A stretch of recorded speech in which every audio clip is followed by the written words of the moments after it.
Have you ever started a diet or spiritual exercise only to give up after a few days or weeks? Why is Lent 40 days? Why do we have novenas? Why can't we just pray once and God answer our prayer? Did you ever wonder how a person would ever want to do an evil act as extreme like abortion or genocide? God has given humans a will that can be used for evil or good purposes or not be used at all. Sometimes as Catholics, we use our religion as a crutch or escapism because life is difficult. Hello everyone, today's episode is about the will and taking ownership of your life to become a holy success. We will explore what is the will and how it operates within the other faculties of the soul, such as the intellect and the passions, and how to harness it for good. Welcome to another episode of Practical Catholic with David Cease. Practical Catholic is a spiritual coaching show to help you find peace, love, and joy in family and work life. We are here each and every week to help you grow spiritually, to become successful in this life, and to be a saint for the life after. My story begins when I was in high school, and this story isn't a story about me per se. It is really more about my brother, and it's a story of him joining the Marines. Now, my brother was a catalyst for me to join the Marines because I, at that point, had never heard about the Marines. Maybe I did, but I didn't really recognize it as such. And so when I saw him graduate at Parris Island, I knew that was exactly what I wanted to be, was a Marine. So prior to him joining the Marines, my brother went to high school, and he didn't really excel in sports.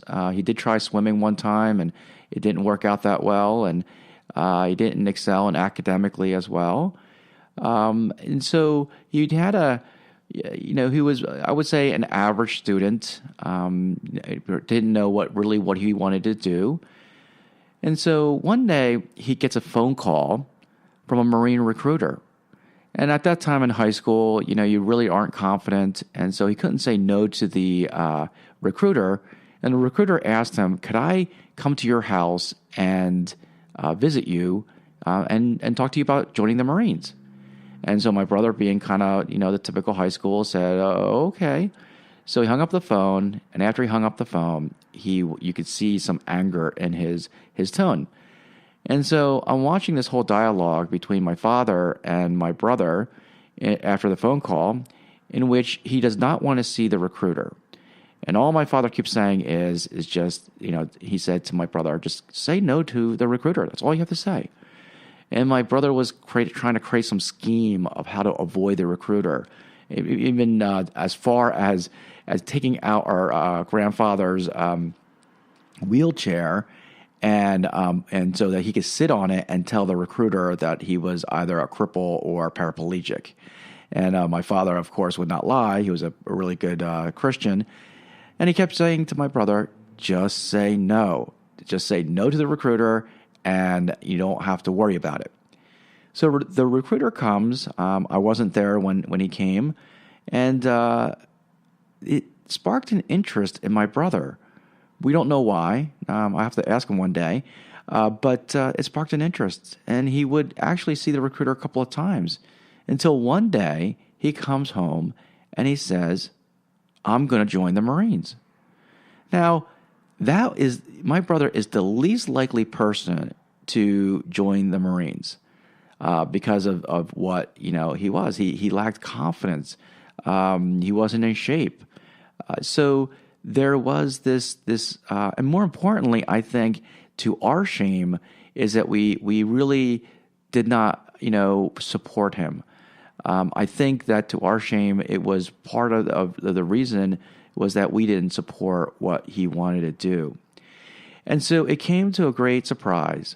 But lo and behold, he goes to boot camp, and during boot camp, he sent a few letters, and you can see the transformation occurring through those letters. And then during his graduation, my older sister and myself, my parents went down to Parris Island to graduate. And I remember seeing him, and he had changed.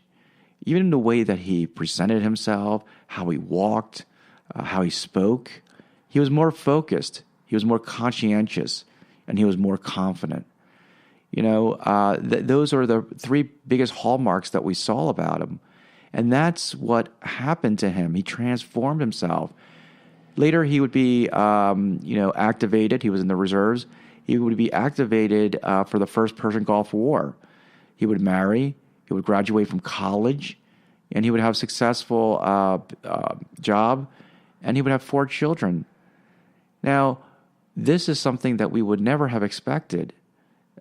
We were hoping that he would even go to college, but the Marines saved his life, And so, how do the Marines get this power to change people's lives?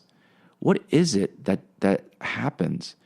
If you read a lot about Marines, former Marines, they usually came from a bad background. In fact, in the olden days, they used to tell young adults who did petty crimes, they would say either spend 6 months to a year in jail or join the Marines. And so most of them joined the Marines, and it changed their lives. Now, I'm not here to recruit people in the Marine Corps, but I do want to say that it does change lives. Why? Because they can harness the power of the will. That's really, really what it is. And here's something really odd, because the Marines are somewhat a contradiction. How many times have we read about psychology books or parenting books about how to build self-esteem, or, how to be gentle with people?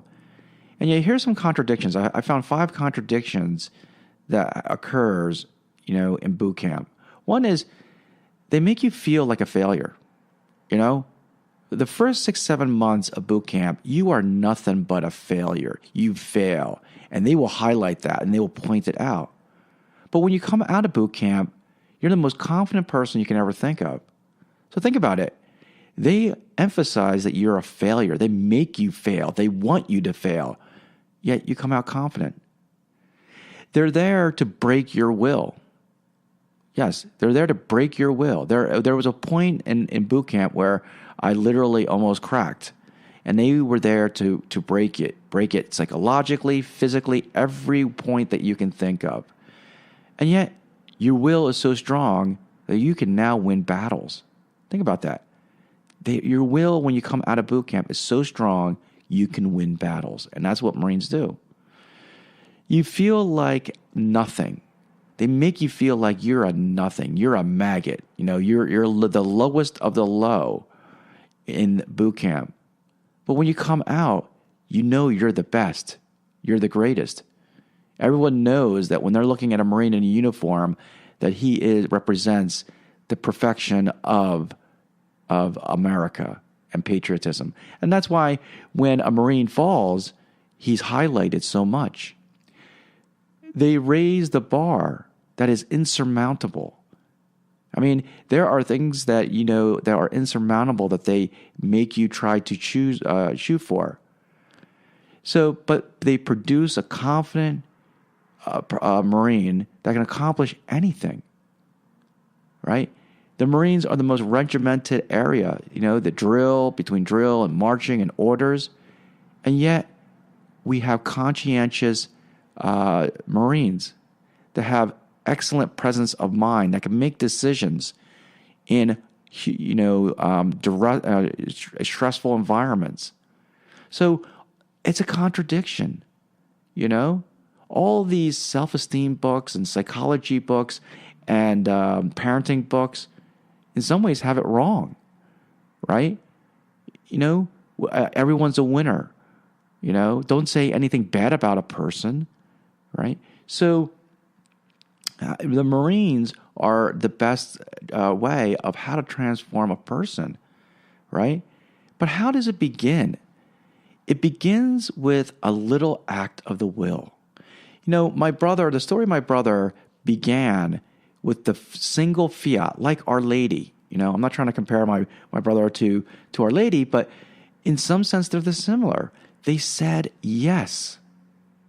They did not, Just like Our Lady, she didn't know what that yes really meant. I mean, she might have known from a high level, like it's going to be suffering, it's going to, you're going to be the mother of our Savior. But she didn't know exactly all the pain and exactly how that's going to play out. Just like my brother, he knew that the Marines were tough. He knew it was going to be difficult, but he didn't know how that was going to play out, in what manner, in what way that was going to happen. But that single act of the will, the yes for my brother when he signed the contract in the Marines, and yes to Our Lady that said, be it done to me according to thy will, to the angel. And then, so the whole life of Our Lady is, all these little yeses that become bigger yeses. And the single yes of my brother in the contract to become a Marine became little yeses during boot camp in Paris Island that became bigger yeses. That eventually he risked his life in the Persian Gulf War. Now he wasn't in a combat zone, but he could have been. So the point here is that, the act of the will, and it begins with a single yes, is where the power lies. And that single yes in the will is the conduit to our heart.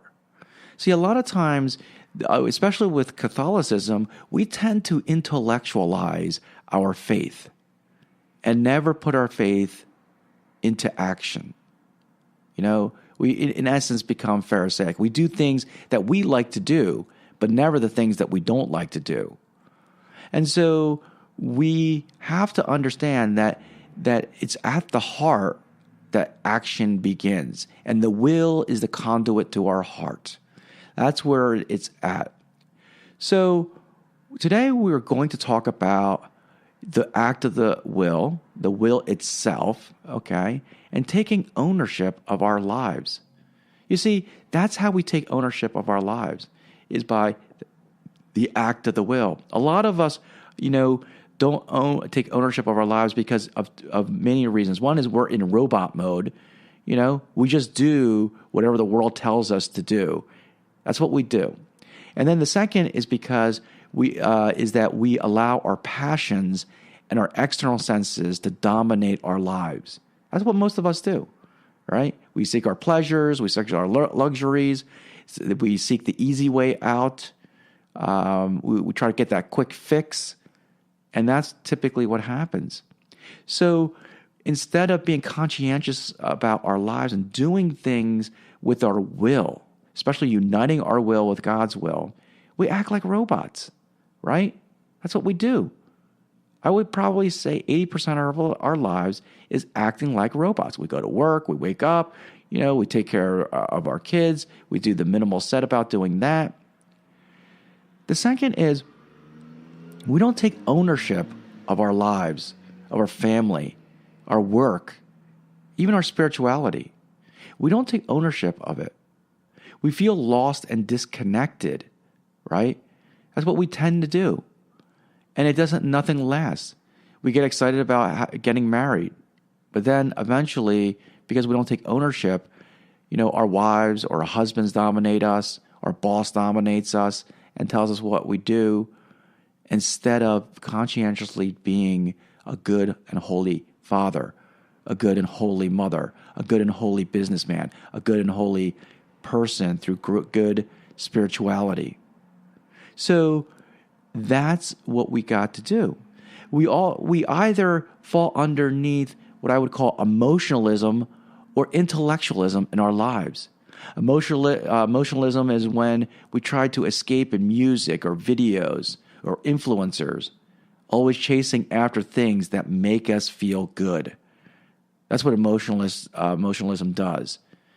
Or intellectualism, leading us to read books, but never act. We sometimes become isolationists, okay? We don't worry about other people. We just worry about ourselves and feeding our mind and reading. But in essence, that's what makes us feel good, right? And we tend to criticize other people.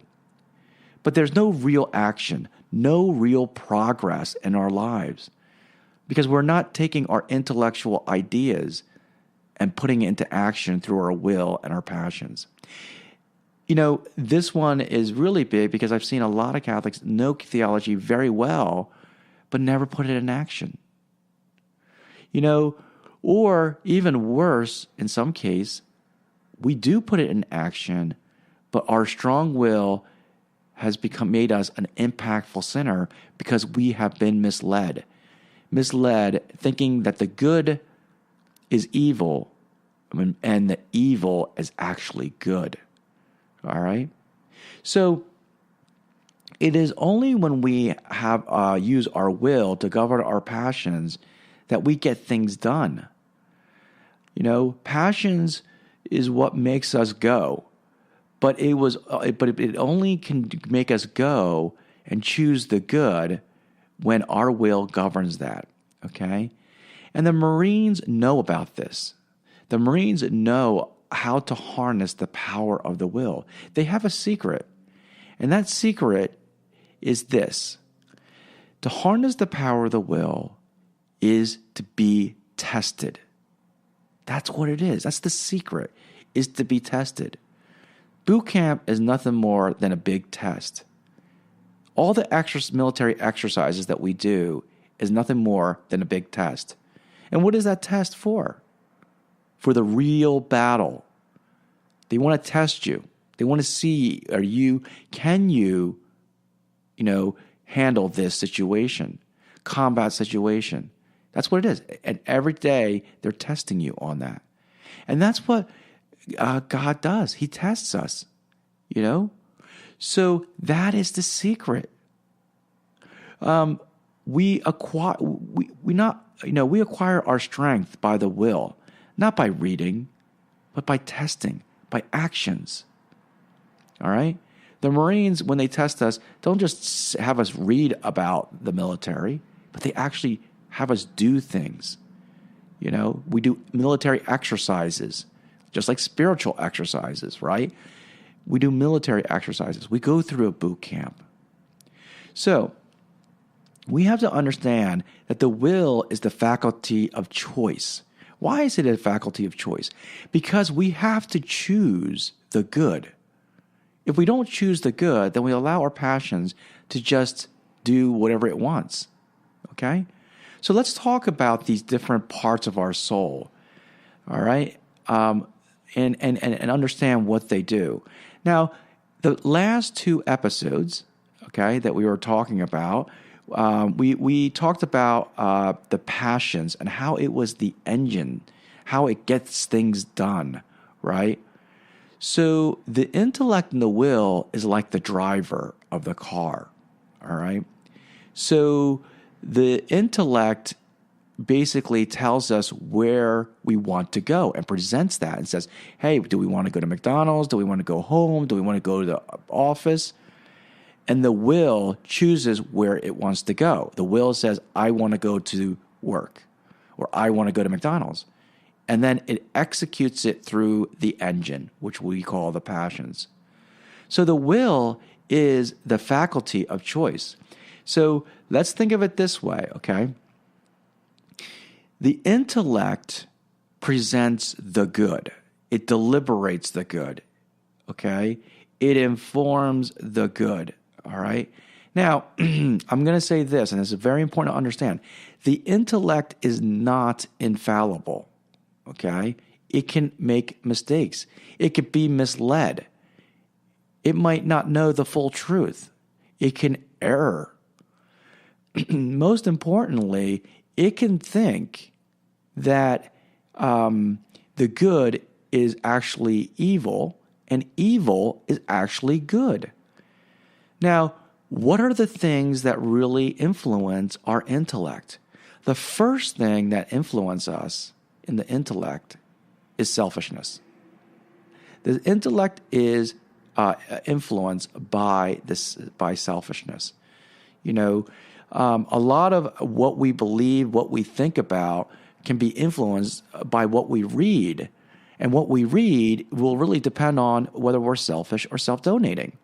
If we are selfish, we're going to read a lot of books that resonates with us, our selfishness, and what makes us feel and makes us look good. So that's one thing that can influence us. The next thing that can influence and mislead us are lies and errors, okay? We don't have truth detectors when people write books or when people, say things. We don't. And they can lie to us and they can have half-truths, okay? So, and we don't know about that. So it can be misled. So the biggest thing that we can be misled in our intellect is through whether we're selfish or self-donating, all right? So, and then that's what happens because the intellect then will perceive what is the good.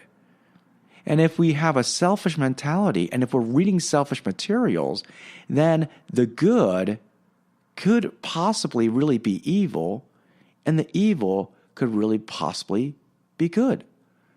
This is why the Catholic Church emphasizes the truth, because the truth will always lead to the true good. This is the importance. This is why a well-informed and a well-formed conscience is so important by the Catholic Church, right? Because everything else has half-truths and errors. And if we're misled by that, then we can actually choose the wrong thing, okay? So that's the role of the intellect, to deliberate, to research, to think, and present the good to the will. The will then is the faculty of choice. The will is the one that says, I choose this good, right? Just like if I had a choice between McDonald's food or, going to a salad bar, an all-you-can-eat Chinese food restaurant, or cooking at home. I will then choose it. I will say, you know what? The good is what I think is eating and cooking at home. So that choose. Now, the problem with the will is that it can only choose the good presented by the intellect. And we already mentioned that the intellect is not infallible. It can make mistakes. And so here's the thing. The will chooses that perceived good that the intellect presents, which might be a good, the true good, or a false good, and go after it, okay? When that happens, that's when an impactful sinner occurs, okay? This is when, for example, abortion is assumed to be a good, and now you have people, promoting abortion, all right? So the will. Now, the other thing about the will is that the will, we can choose not to use the will. We can choose not to use the will. And that happens, when that happens, then the passions take over. So the intellect is there to research the good and present the good to the will. The will can either be used or not be used. If it's used, it will choose the good it will choose the good that's presented by the intellect. And if it's being used, it will govern our passions. And our passions are the engines that actually get things done. Okay? That's what happens. It's the engine that gets things done. And it's supposed to be governed by the will. But if the will doesn't govern it, then our passions and our external senses control what we do. But if our will is misled, okay, by the world, then it could choose an evil action as a good. All right, so that's how the three interplay with each other. All right, so let's play this out. Okay, so we talked about there are three things that we can do with the will. All right, the three things that we can do with the will, and I want to go over them. All right. The first that thing that we can do produces what I call lukewarm sinners. All right. If you look at, if you go back to episode 3, I talk about lukewarm sinners, and lukewarm sinners are actually the most prevalent in the Catholic Church. Okay. They're basically very. That's what causes most of the Catholic Church. We sometimes say it's cafeteria Catholicism, but I don't. Cafeteria Catholicism, I think, is more of a symptom rather than the actual disease. The real disease is lukewarm sinners. Okay? And so how does it produce lukewarm sinners? Basically, this and what we're doing with the will here is we're not using the will. Okay? We're doing nothing with the will. And you can see that there are two types of these types of people. These are the intellectual people and the emotional people. Okay? So what happens here when we choose not to use the will? When we choose not to use the will, then our external senses, okay, will be unchecked, okay? And our external senses, these are sight, this is touch, this is taste, hearing. When it gets unchecked, when it's unbridled, it basically does two things. It will seek pleasure and avoid pain. That's what it does. Seeks pleasure and avoids pain. So it will seek luxury. It will seek the best food, the best tasting food. You know, gluttony, a lot of times people think gluttony is the quantity of food. But if you read St. Thomas Aquinas, there's 5 attributes of gluttony. It's the quality of the food, it's the quantity of the food, it's how it's prepared, it's who prepared it.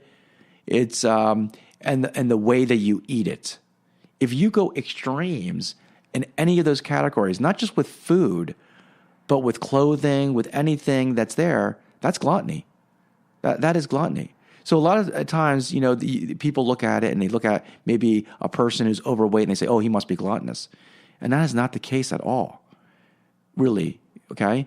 Most of our gluttony here in America is not the quantity of food. I think most of the gluttony is based off of the quality of the food, how it's prepared. Is it organic or not? You know, so that's what we tend to do. And then we waste our food because, oh, we don't like this. Okay, this smells bad. This sees, you know, that avoids the horrible things. You know, I know people who don't want to watch The Passion of the Christ. Oh, it's too violent. Well, like it or not, Christ was violently abused and violently killed, you know, and we need to meditate on that. So how are we going to grow spiritually if we don't want to watch The Passion of the Christ movie? Okay? Well, that's too violent. I can't see that. All right? Lenten sacrifices. Why is Lenten sacrifices so hard? Because again, our external senses, you know, wants to say, I want to avoid the pain. Well, if you're fasting or if you're giving up something that you like, then you're not doing that.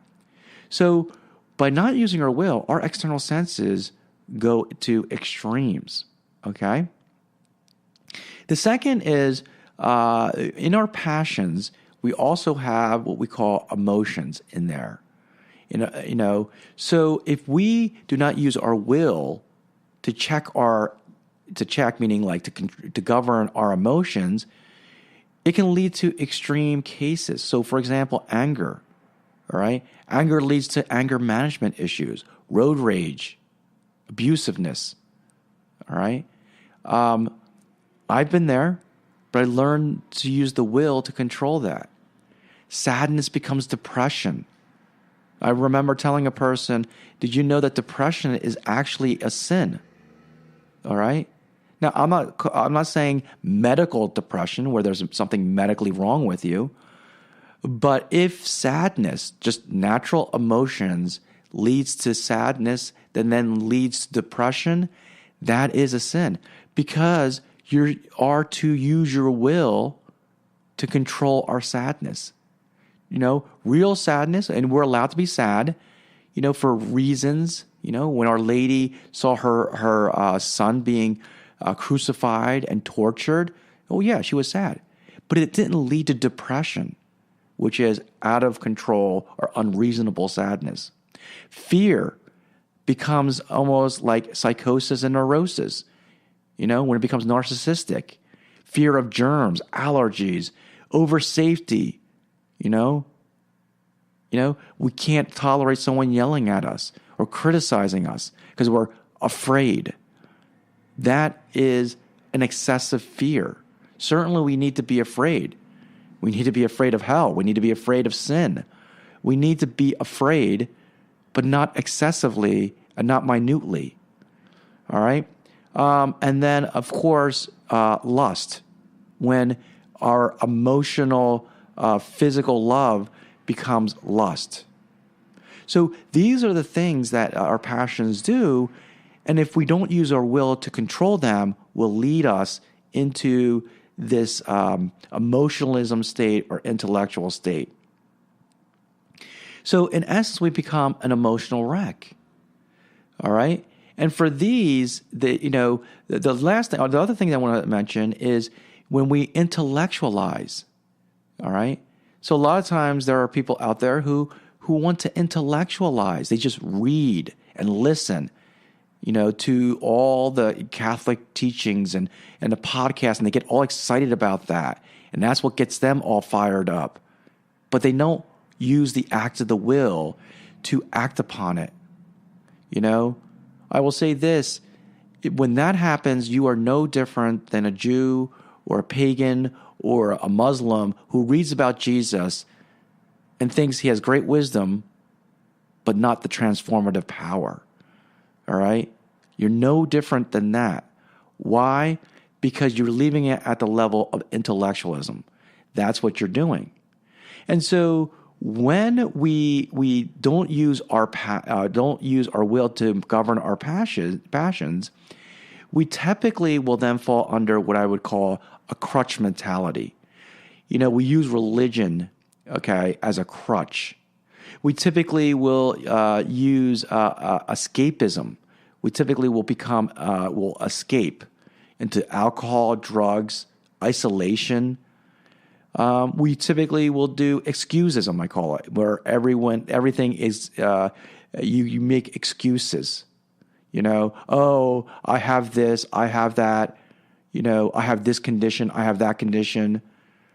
We blame the world. Well, it's not my problem, it's the world's problem. That's what it is.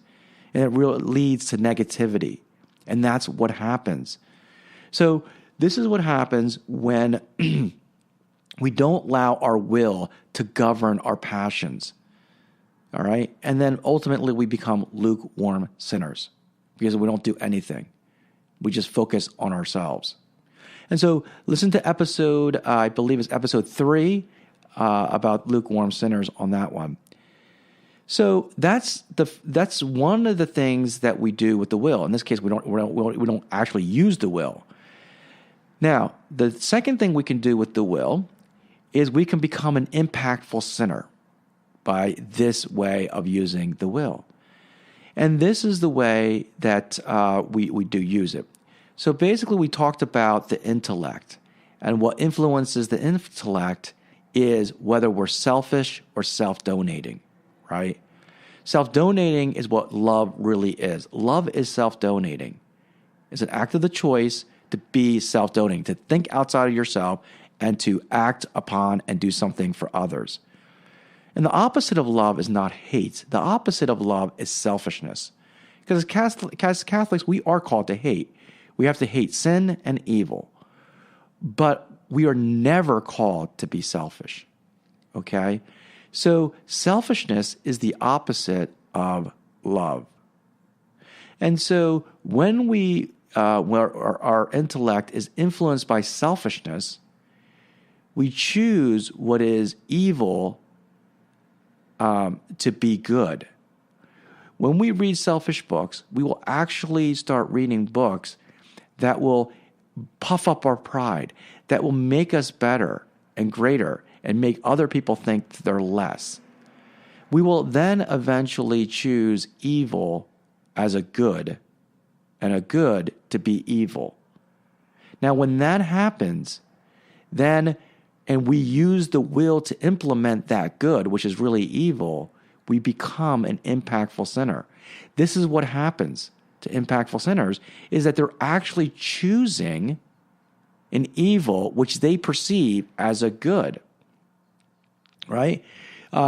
That's basically what happens. Now, a good example of this is the book called Mein Kampf, written by Hitler. All right? Now, I read that book, and, it didn't faze me because why? I intellectualized that book. I never implemented it through my will. All right? Because I was able to, only intellectualize the book, but not implement that book through my will. So here I am, I read the book in 1980s when I was in high school. And I just intellectualized it, but I didn't will it. That's why I didn't become an impactful sinner. Again, going back to, we can intellectualize Catholicism, but not will it. And if that happens, we will never be a saint. But in this case, I read the book, and it's riddled with anti-Semitism and militaristic ideology, and very aggressive military ideology.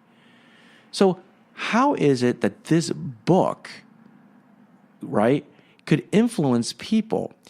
Hitler even says in the book that he was never originally anti-Semitic. When he went to Vienna, he was not anti-Semitic at all. He didn't, so he was able to intellectualize it, but he didn't will it. Until one day he decided, I will to be anti-Semitic. He chose an evil to be a good, and he willed it, and he implemented it through his passions and created the final solution to eliminate millions of Jews, during World War II. So Mein Kampf is a classic example. So millions of Germans read that book, but they didn't just intellectualize that book. They willed the book, and they willed and governed their passions so that they could literally send millions of Jews and, Russians and Catholics to concentration camps to get killed. Imagine that. They were able to will it enough to control their passions so they could logically kill and systematically kill Jewish people and those opposing their ideological thoughts. That's amazing. That's the power of the will. That's the power of the will that can also destroy.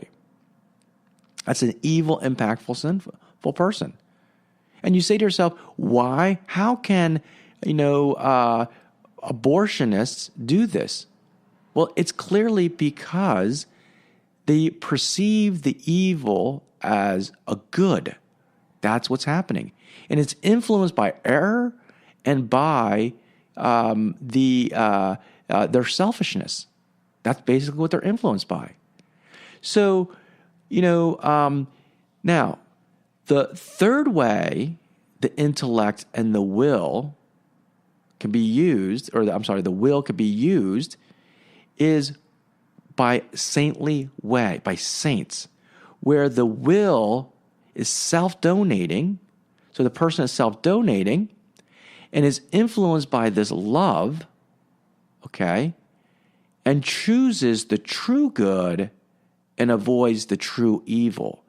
Because real love that comes from God will follow the teachings of the Catholic Church and will not only follow the Catholic Church and teaching of the Catholic Church, but will understand and meditate and pray on and deliberate what is the true good, what is the true evil. That's what it does. So, and then the saints will will the true good and will govern our passions to act upon that, not just intellectualizing the true good. That's where most people are stuck on. They're stuck on intellectualizing the true good. But when you ask them about their prayer life, when they're asking them about how they're doing spiritually, it's a house of cards because it leads to just intellectual ideas. And then it becomes escapism.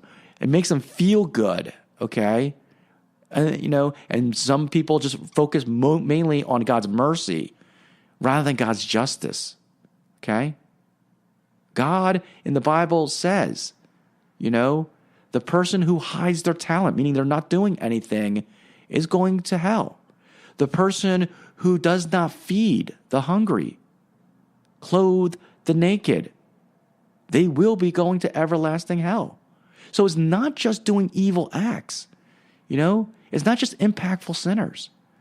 It's also being lukewarm. Now, I mentioned in episode, 2 about impactful sinners and saints and how they really are the same. They really are the same.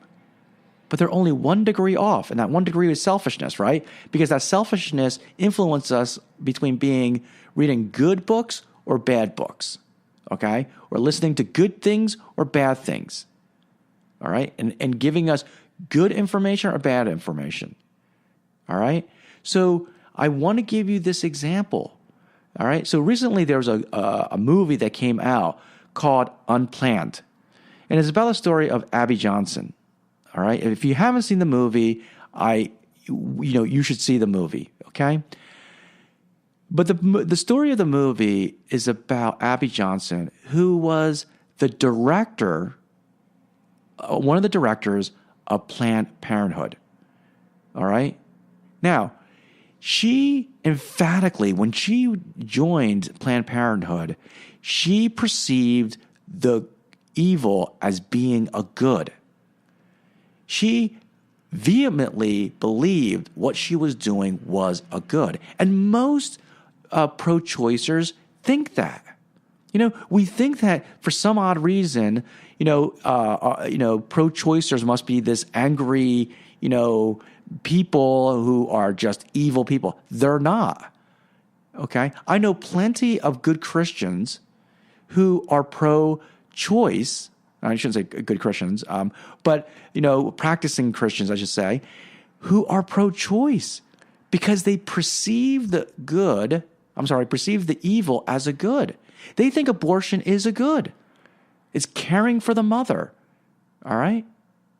But they don't realize it's really an evil. Until Abby Johnson got to see a real abortion occurring through ultrasound and through the being part of this procedure.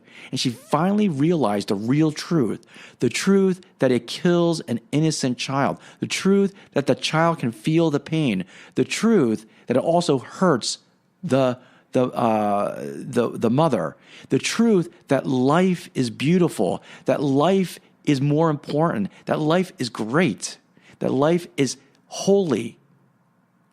That's the truth, real truth. And then the power of the will that she used to create abortions and to do abortions were all of a sudden changed in an instant. That when she realized the true good, she became a power for good. And she told her story. And now they made a movie out of her story. This is the power of the will. But this is also why the intellect is so important. The intellect is important because it informs the true good or the false good to the will. And again, the intellect can be influenced by selfishness, self-donation, error, and lies. So that's an example. This is why God says, I'd rather you hot or cold, not lukewarm.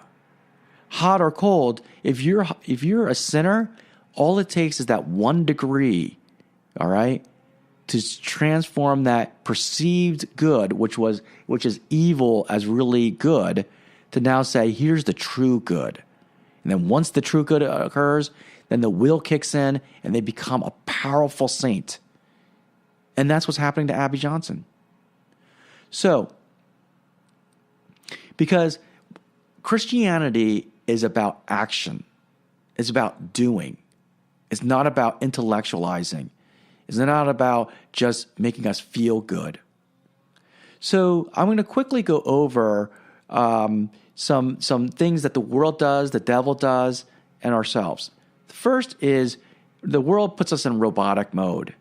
The world gives us a lot of things to blame and to make excuses on. The world provides plenty of pleasure, especially in a first world country like the U.S. You know, how much are we inundated with luxury and everything else, okay? You know, the world gives us falsehood, taints it with lies. The devil centers around, he's the father of all lies. He influences us to lie.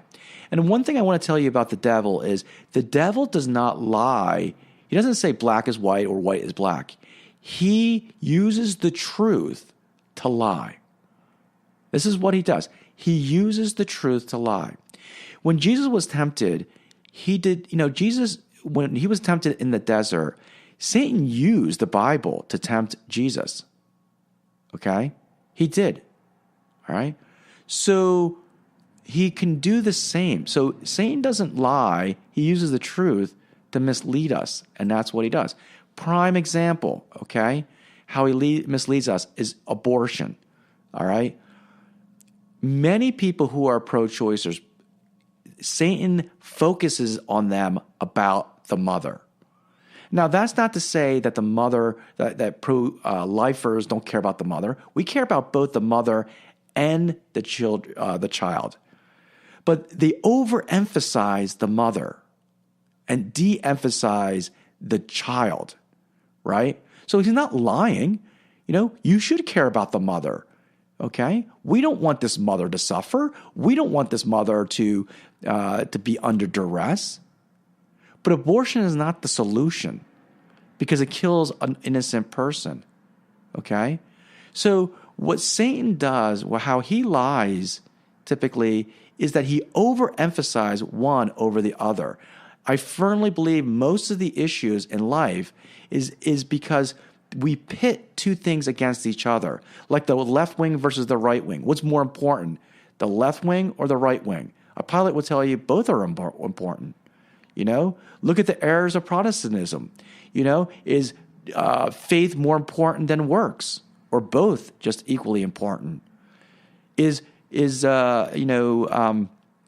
authority of the church, the authority, is it tradition or Bible? Is it Bible alone or both? Is it active penance or passive penance or both? So it's when we overemphasize one over the other is how the devil wants us to behave. You know, he wants us to overemphasize and go into extremes. And he lies to us about that. The self, we want to escape. We want to take the easy way out, and we let our passions do what it wants to do. That's basically what it does. And then we seek the pleasure and avoid the pain, and we don't want to give any effort, right? So that's what we do. So what are the solutions? What do we need to do? Well, first we got to read, okay, and learn and have a properly formed and informed intellect.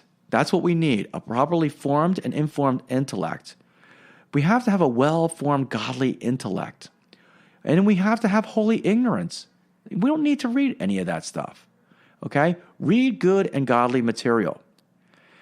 We have to stop using our passions to lead our will, all right? That might be robot mode. We might have to stop the robot mode. We have to stop making us feel good, okay? Anything that makes us feel good, we got to stop that. We got to use our intellect and then choose and use our will to choose the good, all right, to govern our passions. We have to have a sacramental life. You know, one of the things that, if we activate the graces in daily Mass, you know, the grace that we receive in the Eucharist focuses on that it helps us to increase our will, strengthen our will, and to increase our intellect, to enlighten our intellect. Conversely, sin darkens our intellect and weakens the will, right? Well, so sin does that, but the Holy Eucharist strengthens us, all right?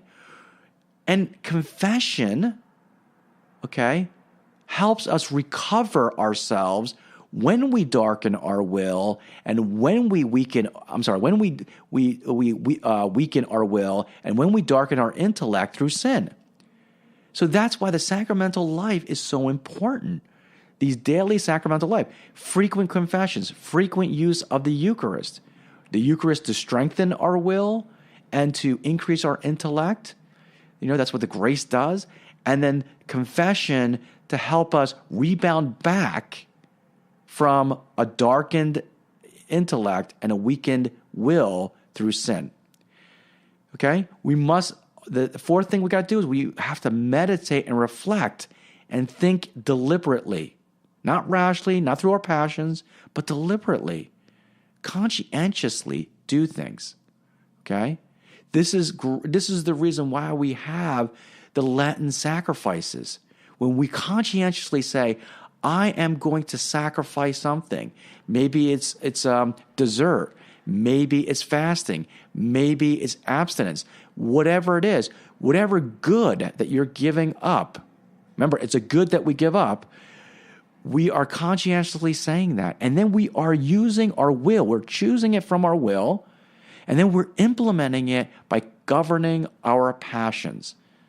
By saying, for example, if we're fasting, I'm hungry.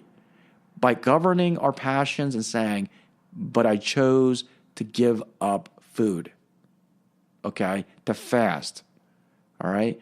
When our passion says, I want that dessert. And we govern it. So, active penance. I've heard so many priests that say, oh, don't worry about active penance. Active penance is when we actively seek out suffering, penitential acts like fasting or abstinence or giving up, maybe air conditioning or heating when it's cold, doing those types of things. As opposed to passive penance. Passive penance is suffering that is put upon us, like maybe it's a boss who's nagging us or really bothersome, or maybe it's a coworker, or maybe it's even your wife or your children who seem to bother you, or giving you a lot of trials. Those are called passive penance. And a lot of priests will say, hey, just focus on the passive penance, don't worry about the active penance. And that's actually wrong. Again, Satan doesn't lie. He just overemphasizes a truth. Okay, and pits two truths against each other. And this is what happens. You need both. Because active penance helps us to use our will, okay, and govern our passions so that when a passive penance occurs, we can use our will to overcome our passions. All right? So when our children act unruly, we can be patient. Okay, we can will to be patient, all right? But if we don't use active penance, then we don't exercise that faculty. And if we don't exercise that faculty, the will, to govern our passions, then how will we expect it to do it in the passive penance? We can't. It's kind of like exercising in the physical world.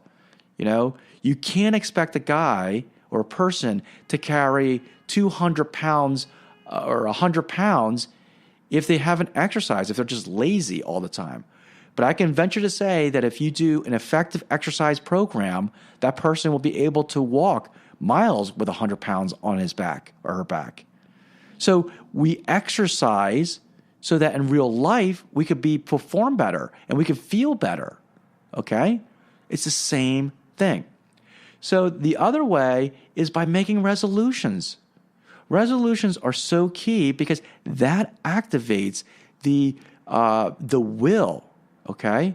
So one of the things that we are taught, I forget what the book that we had to read, I'll have to get it next time, but the process of meditation is that we meditate, reflect, but then when we start feeling this desire and love of God is the time to make a resolution. It turns our love and our meditation into action. Resolutions do that.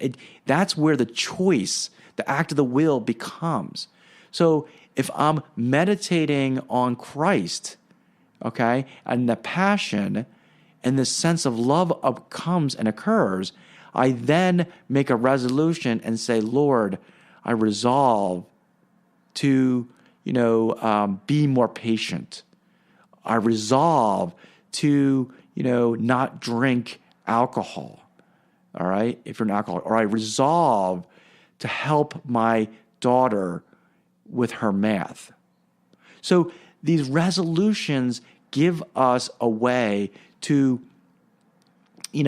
activate the will, to choose the good, okay, and do that. So that's another way. Another way is through experiences. Don't be afraid to suffer.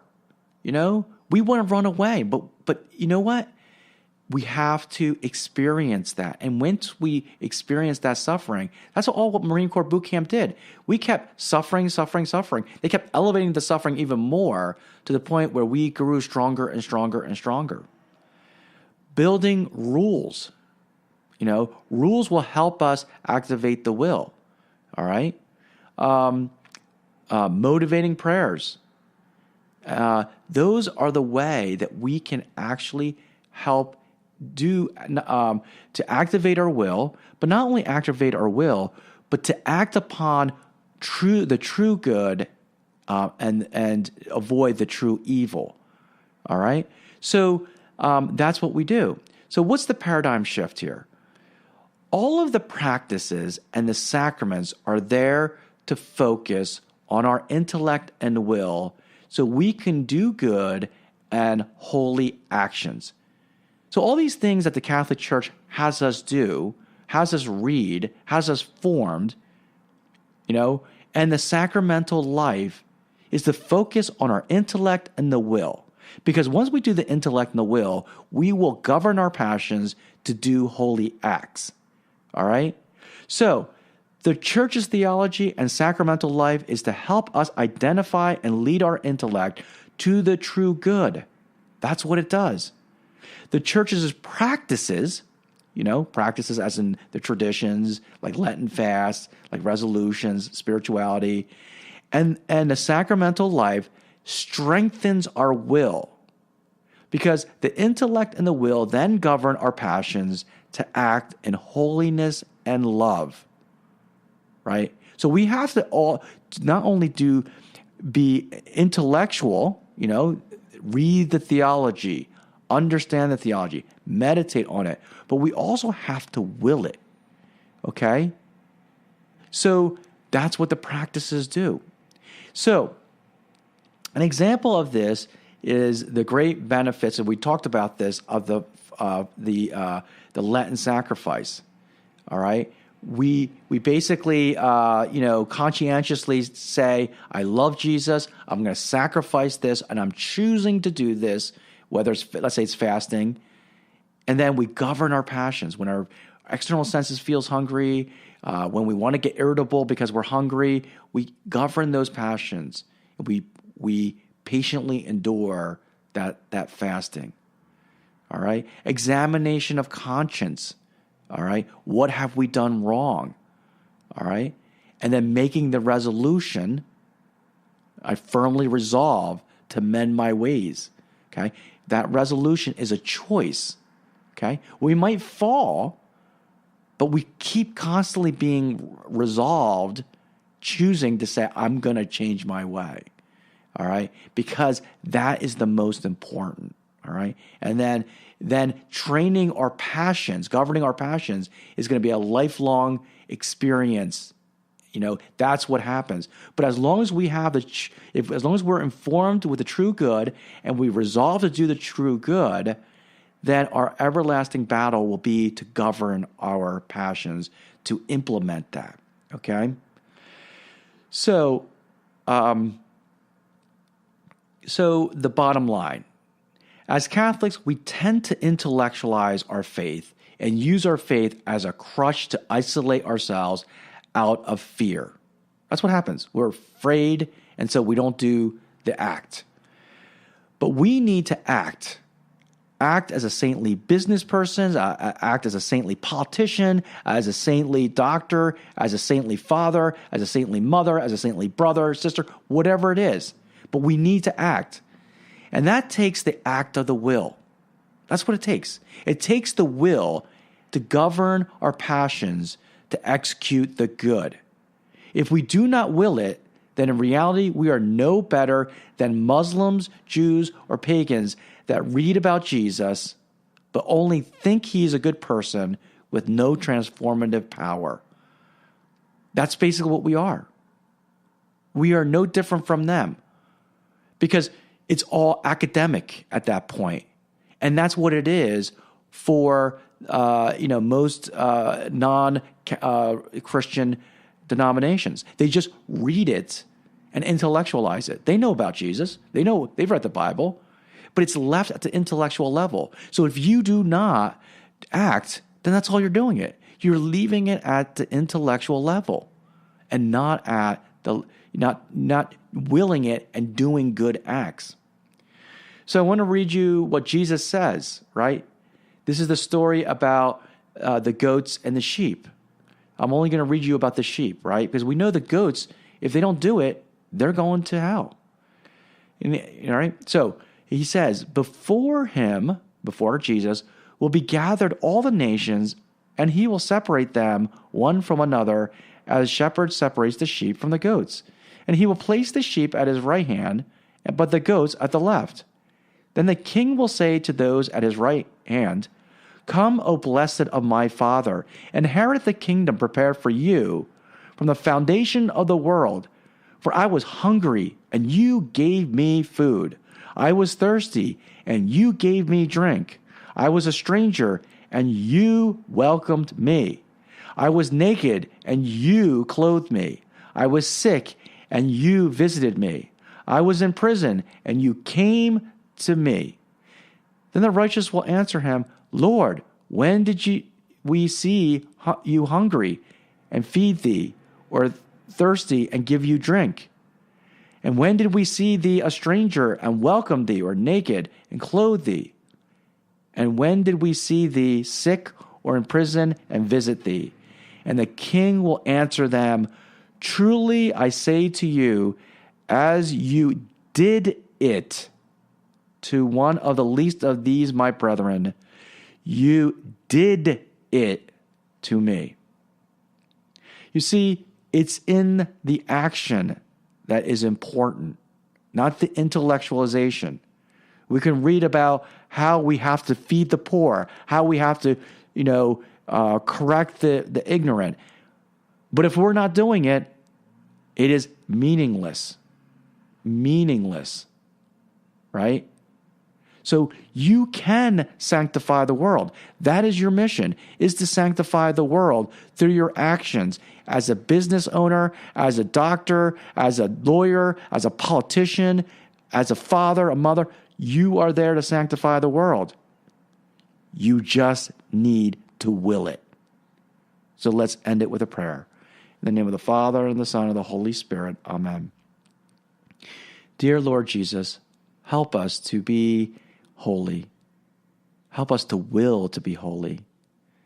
Give us the inspiration and the reflection to help us to increase our will, to choose the good, to govern our passions so that we may act in saintly way. Let us pray. Our Father, who art in heaven, hallowed be thy name. Thy kingdom come, thy will be done on earth as it is in heaven. Give us this day our daily bread, and forgive us our trespasses, as we forgive those who trespass against us. And lead us not into temptation, but deliver us from evil. Amen. Thanks for listening to me, David Cease, at Practical Catholic. Here's a reflection for you. Take a moment and reflect. Do I conscientiously will my life, or do I allow the world to tell me what to do? And if so, am I really choosing the true good? Feel free to share your reflection or leave a comment on the podcast, Instagram, and Facebook at Practical Catholic, or visit my webpage at practicalcatholic1, that is the number 1.com. Join me next week as we discuss how to use our intellect to problem solve so we can grow in our work, family, and spiritual life. You're listening to WCAT Radio, the on-air wing of En Route Books and Media, bringing you the dulcet sounds of Catholic wisdom.